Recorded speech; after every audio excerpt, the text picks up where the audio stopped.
Já, en eins og fram hefur komið þá vita stjórnmálamenn ekki almennilega hverju það eru sem standa á bakvið olíuhreinsunarstöðina sem fyrirhugað er að reisa á Vestfjörðum. Þetta kom fram í fréttaskýringaþættinum Kompási í gær en þar heyrðist ekki í Össuri Skarphéðinssyni en við náðum tali af honum í dag og hann segist ekki hlynntur þessari olíuhreinsunarstöð. Ég hef ekki verið hlynntur olíuhreinsunarstöð á Vestfjörðum og mér líst ekki á þannig iðnað, en hins vegar þá hef ég ekki getað tekið neinar formlegar afstöður til þessa máls. Það hefur ekki komið inn á mitt borð. Ég hef að veikum burðum sem ráðherra verið að reyna að afla mér upplýsinga málið og þær liggja satt sig ekki á lausu. Ég til dæmis hef enga hugmynd það hverjir það eru sem að standa þarna á bakvið. Ég hef spurt forsvarsmenn þessara hugmyndar hér á landi hverjir það eru og okkur í ráðuneytinu sagt að það séu bandarískir og rússneskir fjárfestar. Við vitum ekki meir og mér finnst það svolítið óþægilegt. Ég hef til dæmis þurft að svara spurningum hér á Alþingi eðli þessara starfsemi og það eru svona þættir sem fyrir mér eru lykilþættir eins og til dæmis hversu mikið magn af úrgangi þess eðlis fast efni sem þyrfti hugsanlega að urða eða farga með sérstökum hætti og ég hef ekki fengið svöruð því. Er það þó ekki skylda þeirra manna sem eru með valdið í málinu á þessu stigi málsins að það sé algjör grundvall að krafa að þeir fái þessar upplýsingar? Það getur vel verið að þeir hafi þær.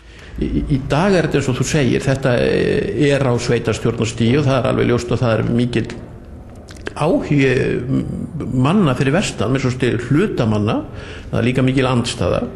Nú, mér skilst að þarna sé að ræða stöð sem að gæti hugsanlega verið að vinna úr 8 milljónum tonn af hráolíu á ári og miðað við það má gera ráð fyrir því að svona stöð hún léti frá sér ríflega 0,5 milljón tonna af því sem við kallum gróðurhúsalofttegundir. Þessi stöð, ég fæ ekki betur séð að hún myndi falla undir hinn almenna kvóta eða taka af hinnum almenna kvóta sem Íslendingar hafa og það ekkert rúm fyrir hana í þeim hluta heimildanum sem við höfum. Nú heyrðist mann á þátturinn sem spilur í gær að þeir sveitarstjórnarmenn sem eru að vinna í þessu máli núna og margir hverjir hafa áhuga á því að þeir hafi þessar upplýsingar ekki heldur. Er það þín skoðun að málið falli sjálft sig ef að við fáum ekki þessar upplýsingar alveg á tæru? Nei, ég held ekki að það fallum sjálft sig en á þessu stíð út af skort á upplýsingum en á seinni stíðum. Þessar upplýsingar verða náttúrulega að koma fram til þess að menn geti veitt leyfi það til dæmis og ég dreg ekki ef að málið kemst á eitthvað alvöru stiga þá hljóta þessar upplýsingar að koma fram en ég hef ekki dregið dul á það, mér finnst þetta alltaf óþægilegt að vita ekkert hverjir það eru sem standa þarna á bakvið og hef sagt það. En almennt þetta að málið skuli vera svona lengi á sveitarstjórnarstiginu áður en það kemur til ykkar, finnst þið það eðlilegt? Ég er nú kannski ekki að halda því fram að þetta hafi verið svo lengi á sveitarstjórnarstiginu, ekki nema að þú takir með þá staðreynd að þetta sama mál, þessum sömu mönnum kom auðvitað upp, mér svo einu sinni fyrir svona 10-12 árum þannig að þetta ekkert nýtt mál þá þetta sömu mennirnir með sömu hugmyndunar og þá var það ekkert úr þeim En það sem ég á við að við vitum það báðir að ef svona mál mjög lengi í umræðunni og það að malla á sveitarstjórnarstiginu síðan þegar kemur að því að taka ákvarðanir á aðri stigum þá kannski mjög erfitt að hætta við það því að væntingarnar eru orðnar svo miklar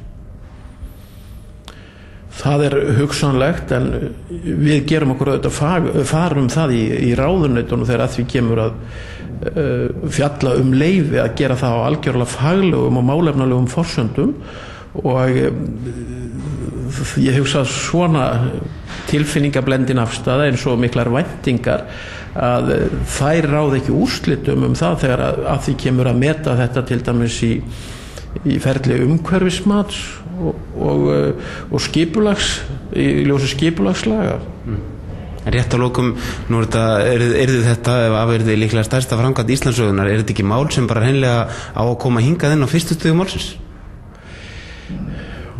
Þau stjórntæki ekki lengur í höndum þingsins, áður var það þannig að með svo að þér verðaði virkjanir og stóriðju að ákvörðun var tekin hér meir og minna af Alþingi því var breytt fyrir töluverðu síðan af hálfu flokk sem ekki lengur ríkisstjórn Heldur að það hafi verið góð breyting? Nei, ég held það ekki. Já, það má lengi kenna Framsóknum. Já, en við tókum líka nokkra aðra þingmenntali í hinum flokkunum og við skulum heyra hvað þeim finnst þetta mál.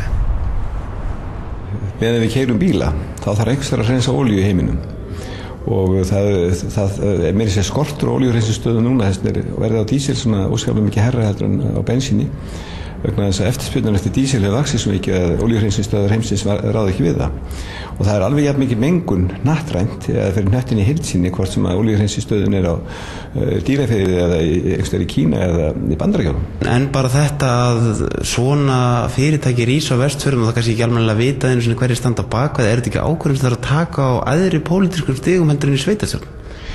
Sko fyrstilega hverjir standa á bakvið og það er náttúrulega vandamál sem við stöndum alltaf fram fyrir. Við erum að taka lán í útlöndum, við vitum í rauninni ekki hverju eiga þá peninga á undan. Þannig að það er mjög erfitt að finna út af því en að sjálfsögðu viljum við kannski ekki endilega eitilega peninga á vopnasmygli. En ég held að við þurfum að vera náttúrulega mjög öruggir með umhverfisverndarþáttinn og með það að þetta muni svona líta skikkanlega út. En ég vil ekki taka endanlega afstöðu þessu stigi málsins. En meðan að menn taka ekki endalega afstöðu, er þá ekki alltaf hætta og málið farið það langt og það skapist það mikla væntingar að það sé afskaplega erfitt að snúa við? Sko það er ekki á borði okkar á Alþingi að taka afstöðu til þessa máls á þessu stigi.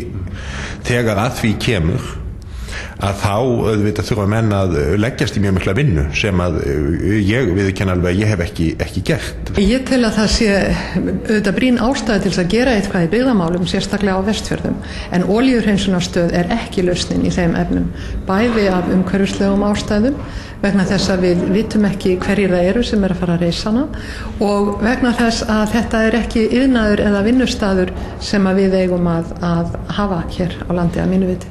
Strax í júní á síðasta ári þá veitti iðnaðarráðherra heimild til þess að setja 1,5 milljón minni mig, 1,6 milljónir í þetta verkefni síðan kemur á fjáraukalögum frá ríkisstjórninni og ráðherranum líka 5 milljónir, þannig það eru 6,6 milljónir sem að ríkisstjórnin setti í þetta á síðasta ári. Eins og kollegum mínum komst að orði í gær Vestfjörðum er að blæða út. Hvað er hægt að gera á þessu stað ef ekki eitthvað svona lausnir? Ég held að það þurfi að byggja á náttúrugæðum á Vestfjörðum og styrkja byggðirnar meðal annars með því að taka kvóta og fiskveiðar betur inn í byggðarlögin.